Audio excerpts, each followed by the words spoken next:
Bagaimana kita harus hidup sebagai warga kerajaan sorga. Jadi gaya hidup warga kerajaan sorga,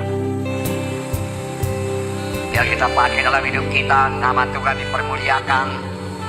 Dan dunia melihat bahwasanya kita sudah berubah dan kita berbuah lebat di hadapan Tuhan.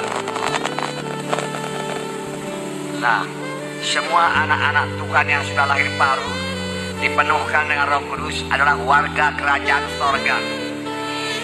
Memang untuk menjadi warga kerajaan sorga, satu-satunya jalan ialah harus lahir baru dan memiliki Yesus dalam kita. Firman Tuhan berkata dalam 1 Yohanes 5:12, barang siapa memiliki Yesus dalam hatinya, dia memiliki hidup.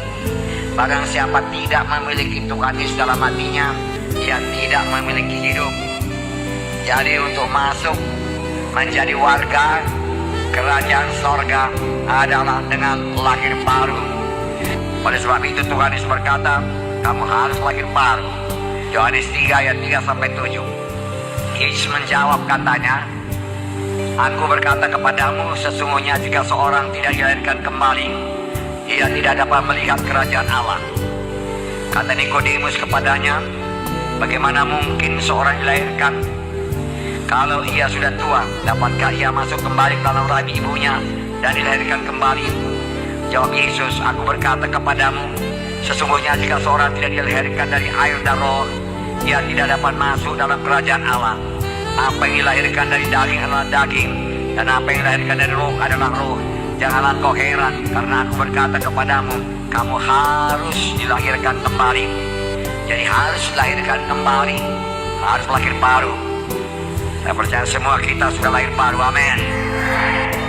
Kemudian kita masuk dalam gaya hidup warga kerajaan sorga. Minggu yang lalu kita telah melihat bahwasanya setiap warga kerajaan sorga harus memiliki mental mujizat. Apakah itu mental mujizat? Suatu cara berpikir baru yang percaya kepada mujizat Tuhan dan mengarah dan berharap pada mujizat Tuhan.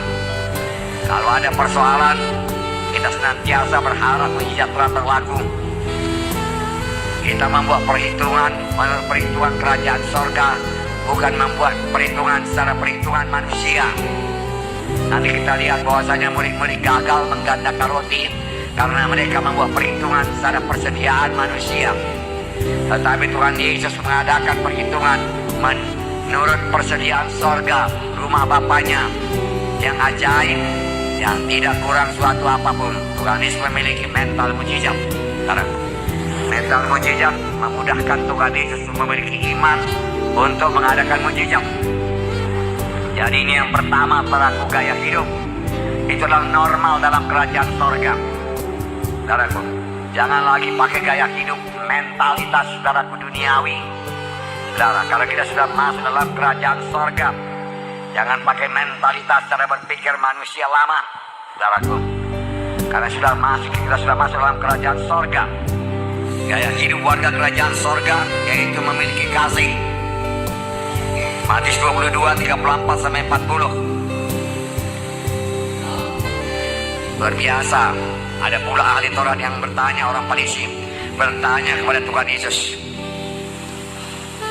Ahli Taurat, guru, hukum manakah yang terutama dalam hukum Taurat?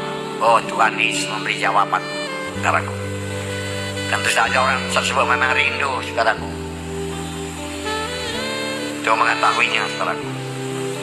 Kasihilah Tuhan Allahmu dengan segenap hatimu, dan dengan segenap jiwamu, dan dengan segenap akal budimu. Nah, kasih. Inilah hukum yang terutama dan yang pertama. Dan hukum yang kedua yang sama dengan itu, kasihilah sama manusia seperti dirimu sendiri. Amin, saudara. Pada kedua hukum itu tergantunglah semua hukum Taurat dan seluruh kitab nabi-nabi. Jadi kasih kita yang terutama adalah kepada Tuhan. Jadi kita harus menghormati dan menghargai Tuhan.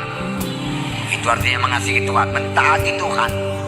Jadi kalau kamu mengasihi aku, patuhilah hukum-hukumku, amin. mentaati Tuhan, dan sungguh-sungguh merindukan persekutuan dengan Tuhan. Bagaimanakah kita berkata kita mengasihi Tuhan tapi tidak suka berdoa? Benarkah kita mengasihi Tuhan? Saudara. Jadi kalau betul mengasihi Tuhan dengan segala hati, jiwa, dan roh, saudara, itulah yang terutama sasaran kasih kita. Karena kasih kita jangan pula kasih kepada orang lain, kepada diri sendiri. Memikirkan diri sendiri, mementingkan diri sendiri. Padahal kasih itu harus kepada Tuhan, saudara. Terutama kepada Tuhan, dan suka bersekutu dengan Tuhan. Selama kita di dunia ini, rindu kepada Tuhan, saudara. Nah, kalau Tuhan sudah mengampuni dosa kita dengan begitu dahsyatnya, kita harus mengampuni semua orang lain yang bersalah kepada kita. Haleluya. Dan tidak boleh mendendam, dan tidak bisa mengingat-ingat dosanya kepada kita. Lupakan. Forgive and forget. Lalu hidup secara bebas.